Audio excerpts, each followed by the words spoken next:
Hey, what's up? Here we go. So I've been thinking about it for a while, and I've been talking about it in some of the videos. Trying to put together something, kind of my thoughts on the 2018, what I like about it.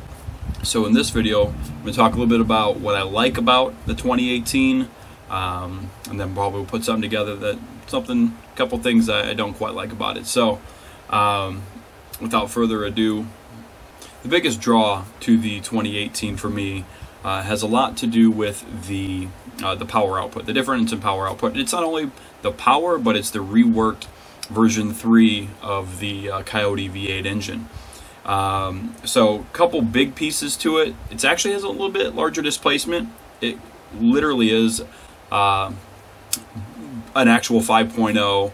I know in the past all the Camaro guys used to talk shit saying, oh, it's not really a 5.0, 302 cubic inches isn't really 5 liters of displacement. Whatever, but it currently is now. It's actually 5.035, so take that. So it's really cool. They used a lot of the stuff from the GT350 engines. A lot to do with the GT350's plasma transfer wire arc cylinder liners.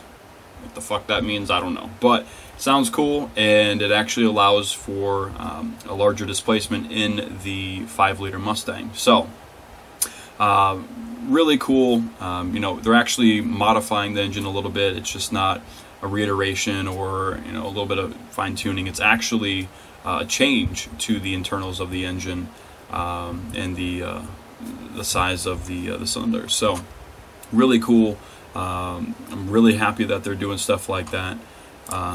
So super cool there. Revs a little bit higher, anywhere between like 400 to 500 extra RPM. And that, I think that has a lot to do with the reworkings with the GT350,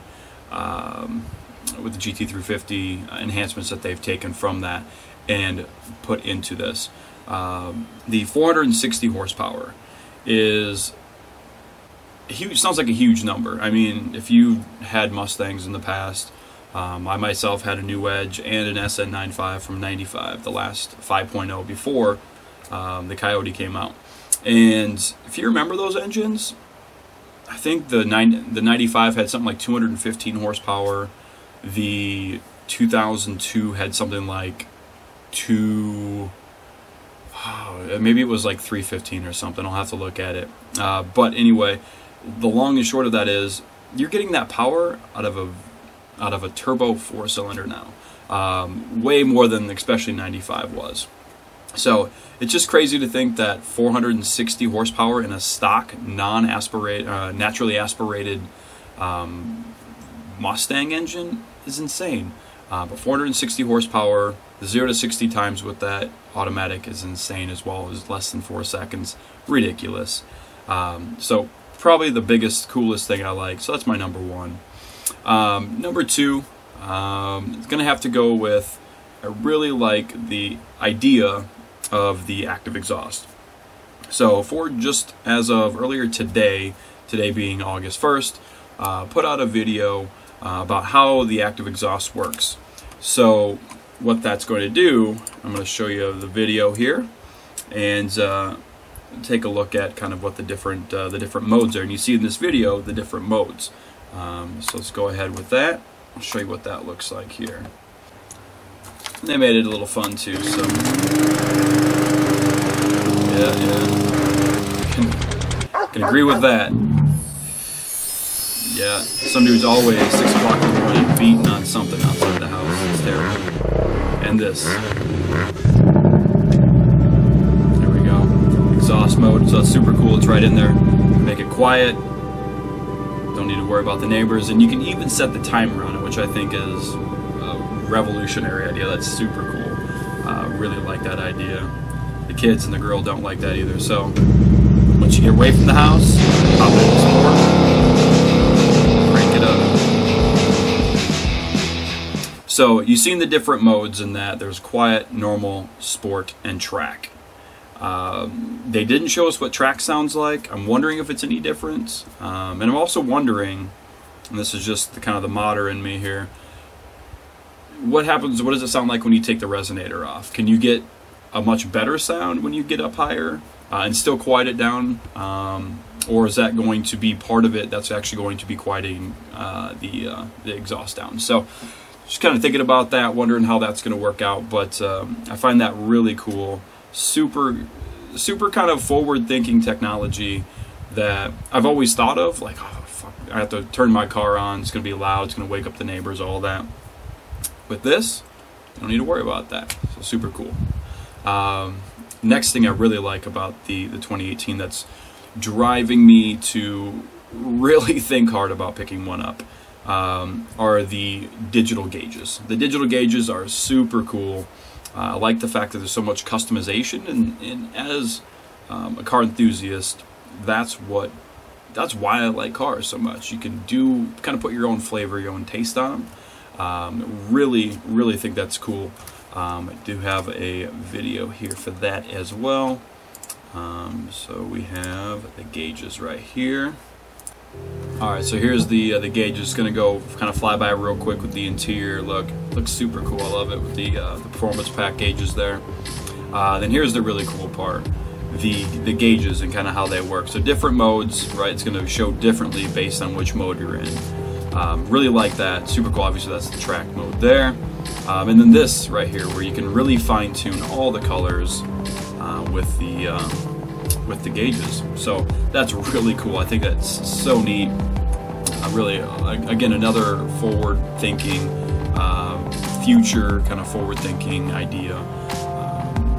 And it's been so much different. Like, they've had that little screen in the middle of it for so long, but now they're actually kind of getting full gauges. I drove a Lincoln Continental, a little while back, and they had that digital gauge, and I thought it was so cool, like the way you could make the changes, move things around in the gauges. So I really look forward to that, seeing how it works, see if it lives up to the hype. I mean, there's a lot of things out there with this car, you know, kind of the reworkings and all that. Is one of the really fascinating things for me.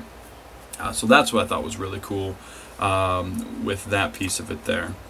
Now the next piece that I've been looking at, and another huge driver. I mean, there's so many drivers to this car, but the GT350 MagneRide suspension is an option for something I think almost like $1,500, maybe closer to $1,400 and a little under that with the X pricing. But the MagneRide suspension, the different mode settings with the suspension.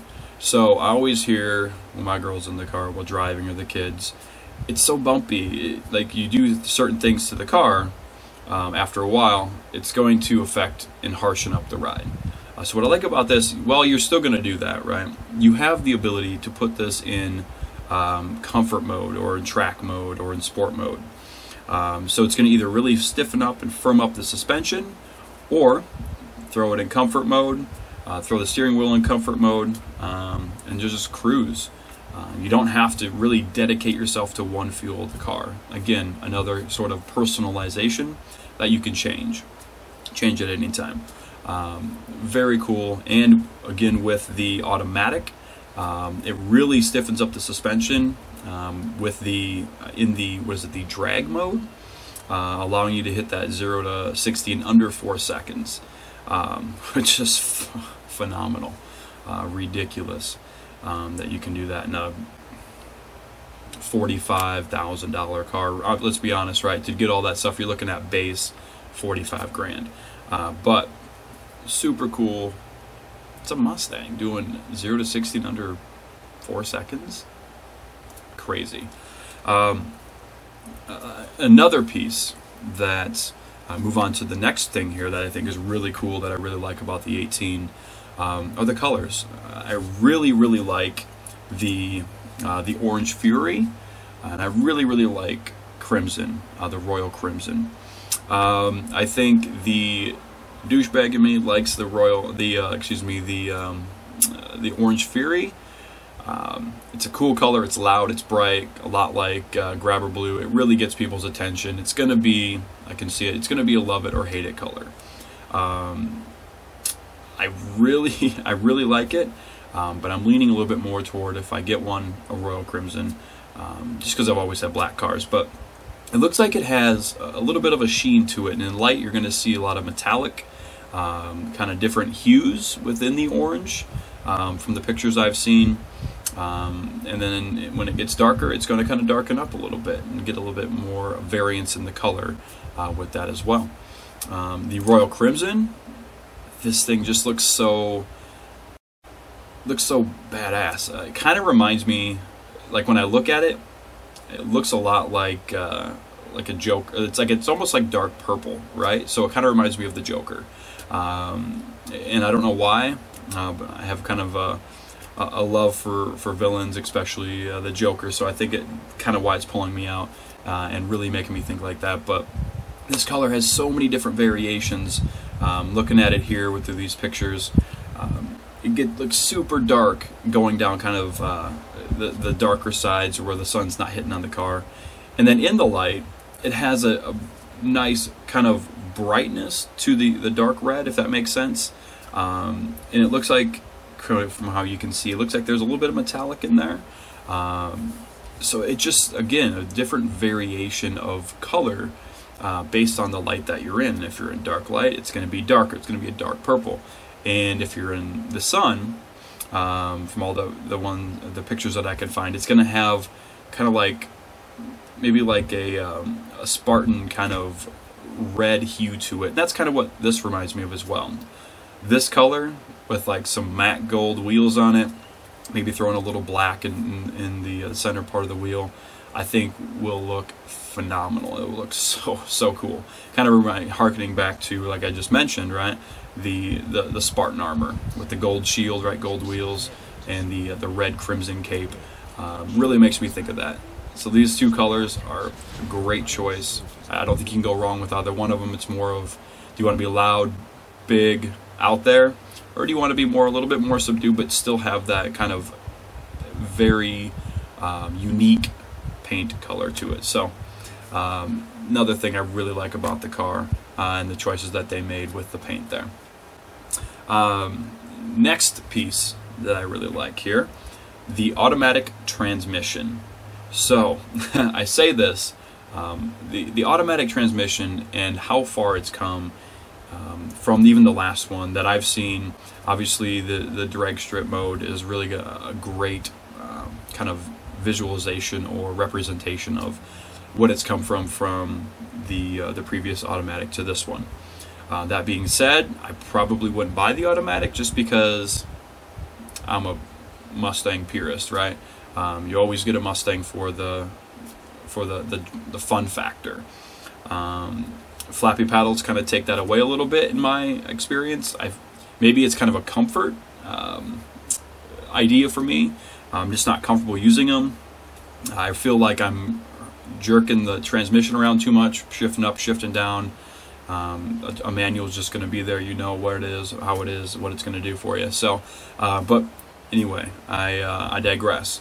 The automatic transmission, the 10-speed automatic, this thing looks to be a beast. It will be a track monster with the automatic transmission. Really did a lot of tuning with this thing. Sounds like different modes are actually going to have a lot more variance in shift points, and it's going to be a lot quicker. I remember I had an EcoBoost with an automatic in it as a rental for about a week, and it just left you missing something with the car. When it would shift, it would be a little bit sluggish. When you shift it yourself, there's a little bit of a hesitation in there. It takes a little bit of time for the system to go to that next gear. That being said, it's super nice in the city, not having to push that damn clutch in and continually shift gears in and out of first, in and out of second as you're in stop and go traffic like it is here in Seattle. So would be super helpful for that. But it just comes back to, I don't know if I could personally get one myself. No knock on anybody who wants to do that and wants to go that route, but that's up to you to decide. It's your car. The next piece I'm going to go right into is going to be then the manual transmission and the updates that they made with that. So everybody knows the MT82 is a pretty sloppy transmission. I've had my battles with it. I've spent quite a bit getting the other things changed, quite a bit of time looking at it, and quite a bit of time putting parts on the car. I've had to put the bushing in. I've had to put the short throw shifter in. I've had to change the fluid in it. And while all those made big differences, it still just doesn't feel like it's really precise all of the time. Sometimes it's phenomenal. Sometimes it's great. Other times, it's just out of nowhere. It seems like either something's not catching, the revs stay too high as you feel like they should be grabbing, and you kind of pop it a little bit. And I've driven manuals for quite a while, so I think of myself as a fairly apt at shifting, but it just seems like there's some times where it just isn't catching. There's something going on. So I really hope that these enhancements with this manual transmission are going to really kind of shore all that up. They're adding a twin disc clutch, as well as a dual mass flywheel. So those two together should hopefully help with a little bit of the sloppiness, as well as increase improvement in responsiveness of the gas and the kind of the catching and how you feel like it should react, as well as being able to put a little bit more power to the ground, not doing any, not losing any of that slippage through kind of what the setup is right now. And I'm assuming it's going to be the same way. That damn clutch spring, I don't know why you'd ever put that in there. Yes, it makes it lighter. Yes, it makes it easier, but you lose all feel. If you haven't done it, take that damn clutch spring out of your car, because it's a little bit heavier, but there's so much more feel there. So much better with that damn thing out of there. So there's a little tip for you guys. Another huge piece, guys, and I haven't really seen much touched on it, especially as of late with all these videos kind of popping in and out, Ford's ordering systems popping up, so I'm sure we're going to see something soon. But as of right now, I haven't seen much on it other than some things I see out there on the forums and some articles that have been written. But the rear end IRS suspension, this thing, I've spent, Jesus, I don't know how much money I've spent on it. You guys have, if you haven't watched my channel, go check it out. I probably have, Jesus, I know, almost 10 different videos, and that's the stuff that I did myself, not that I took to the shop, because I wasn't able to do it on my own. Done so much stuff to this IRS suspension to stop the wheel hop. It has been, it has been terrible. A lot of issues with the wheel hop, going around corners, popping in and out, just popping all over the place, and it has been a nightmare. One of the things I really liked least about the car. In the new version, however, it really looks like, and I've been hearing a lot, that the suspension without the MagneRide is really the same suspension that you're going to get in a Performance Pack 2017. So the struts and shocks, and there's also going to have the same stabilizer bars, right? And then the cross-axis joint in the rear of the IRS. So not quite sure what that means, but my hope is that it's really going to tie it all together. It's going to make your $45,000, $50,000 Mustang GT really feel like a $40,000 to $55,000 car. You can have a phenomenal engine, you can have great aesthetics, you can have killer aerodynamics, but if you can't put that power to the ground effectively, none of it matters, right? So this is going to be really the linchpin, and if this is really a more superior car, it really looks like it's going to be. Time will tell, test drives will tell, but if they can really nail these down, $45,000 to $50,000 for a car that's going to give you this much performance, the suspension, and the personalization right out of the box, I think absolutely worth it with everything that it's going to come with. So with that, guys, I really appreciate you guys for checking this out. If you stayed till the end, really appreciate it. Let me know what you guys are most looking forward to. With the 18, we'll leave the things that we don't like or hate for another video. But let me know what you guys like, don't like. Feel free to comment. Any questions, definitely leave them below. I'm always there on it. As soon as I see a comment pop in, I'm always trying to find an answer if I don't know it. Or at least, and then if I do, getting you the answer or the information as soon as I can. So with that, thank you guys very much for watching. Peace.